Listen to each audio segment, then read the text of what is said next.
Hey guys, what is up? It's Dusty here and welcome back to another crypto video. And today, there's a lot of crazy things happening in the space. One of those things is this right here.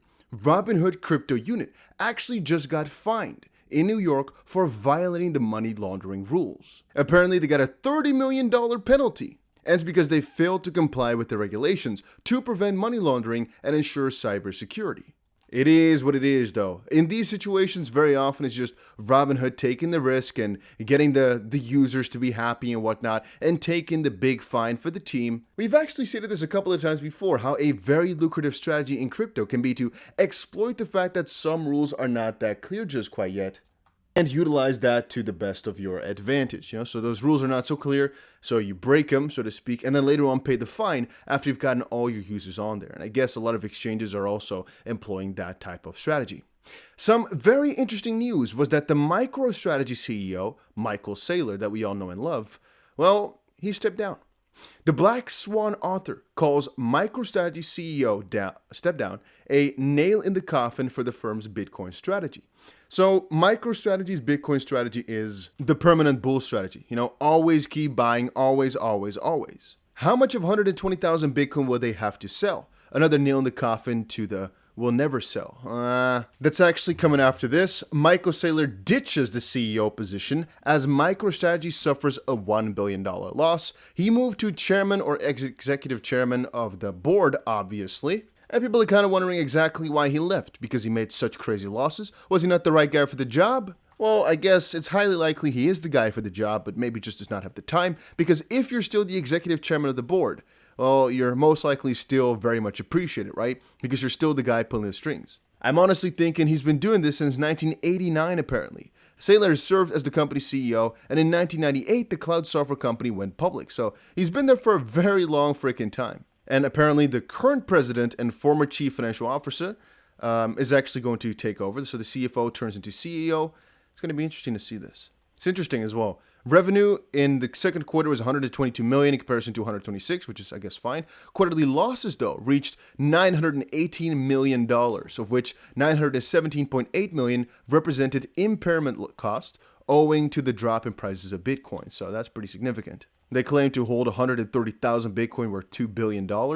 And that sometimes makes me think, if this is a big deal, and by the way, the camera ain't that nice, but hopefully you're not here to look at my face, you're here to talk about some crypto. If that is a big deal, we're like, wow, he took $1 billion loss. It's like, well, if Apple just puts a little part of their freaking $200 billion cash reserves into this, ooh, it's like, oh, $2 billion, huh? That's 1% of what we can easily put in there. It just shows you how small crypto is still. Moving on, if you're enjoying these daily crypto videos, you might also want to do a couple of other things. Follow me over on Twitter, or join the Telegram for some of my trading alerts and whatnot. A link is down below. Oh, what's happening?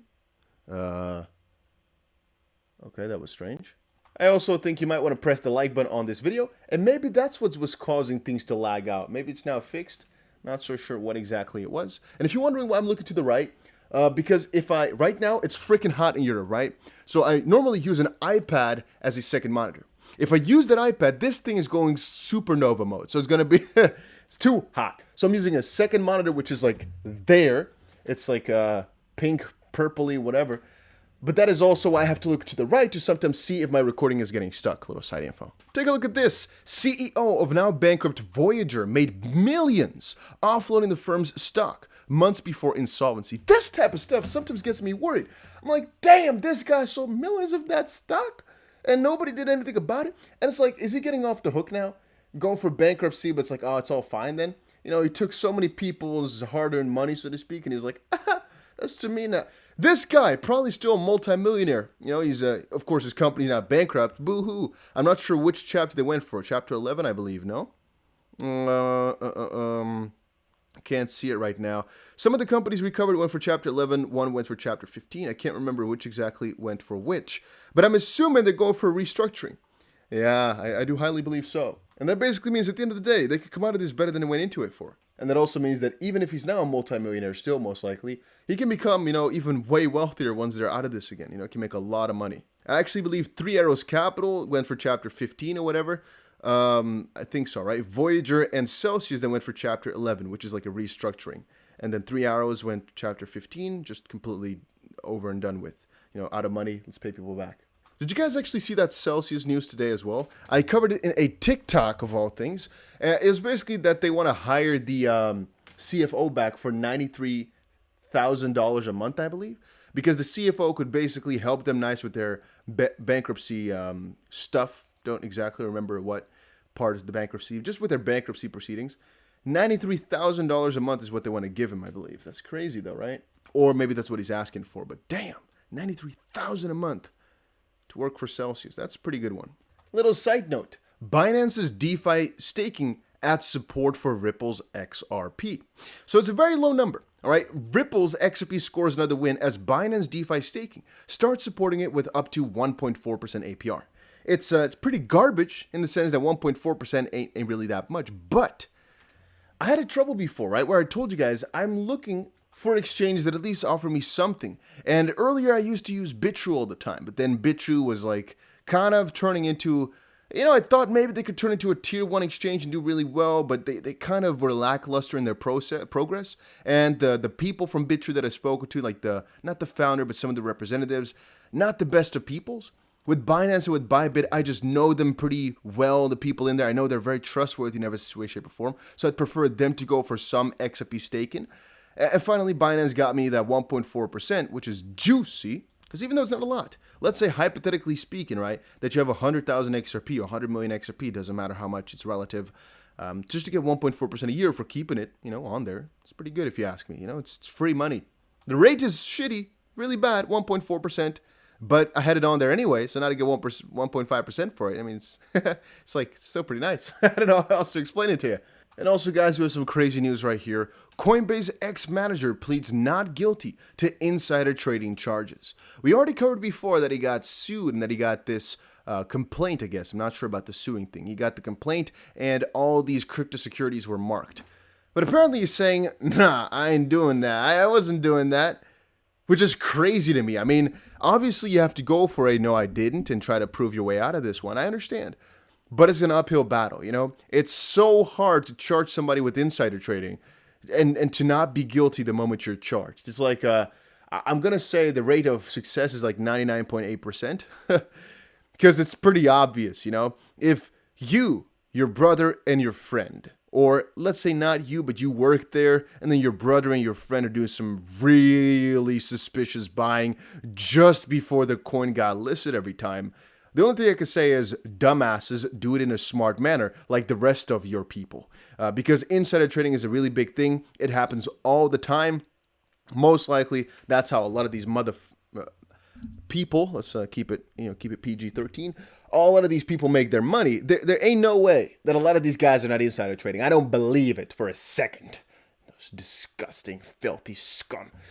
Point being, though, be smart about it. Do one transaction with your full bankroll. Make 10 million bucks that day instead of doing, we're going to do 10 different cryptos a little bit. Suspicious. It's like, man, if they just made one transaction in court, it can easily, I think, right? This is me thinking as one of these disgusting pieces of scum, insider traders. I cannot even almost pronounce it. The words, just filth, insider filth. And you see how insider trade filth. But then honest talks. What if you do just one transaction, right? Your brother tells you, hey man, this coin is gonna get listed soon. Better buy it up, my guy. You spend $1 million on it. Committee could come and say, hey, you were insider trader, you got the information. You're like, no, I just bought it. It was a really coincidence. Look at these. I could have bought it 8 other times, but I didn't. I didn't know. But this is like, I just bought that coin. Funny enough, it got listed. Judge is going to be like, that's pretty suspicious. But it's like, well, it's only a one-time off thing. Could have been luck. If it's 9 times in a row, you're a dumbass. If it's 9 times in a row, there ain't no way you can convince me, and I'm not a judge, all right? But ain't no way you can convince me that that's not,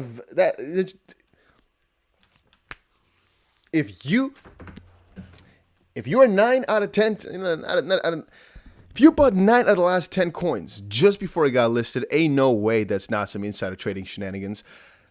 The most surprising thing out of all of this, though, is either that Coinbase employee got frick all for his job. His brother and his friend were frickin' poor as could be. Because how can he make only $1.5 million worth of gains in a year of insider trading? All right? They traded, it says here. Prosecutor said the brothers and friend used Ethereum blockchain wallets to acquire the assets and traded at least 14 times before Coinbase's announcements from June 2021 and April 2022, generating at least $1.5 million of illicit gains. Wahi was released on a $1 million bail, from the $1.5 million they made. After appearing in Seattle federal court on July 21st, he was arraigned on Wednesday in Manhattan federal court before U.S. District Judge Loretta Preska. U.S. SEC has filed related civil charges against him for trading in securities. But damn, there's just a lot of things wrong with this. There's a lot of things that don't make sense to me either. Not sure. But I guess he's being charged for wire fraud, huh? Maybe that's an easier thing. It says right there, pleaded not guilty on Wednesday to wire fraud charges in what U.S. prosecutors called the first insider trading case involving crypto.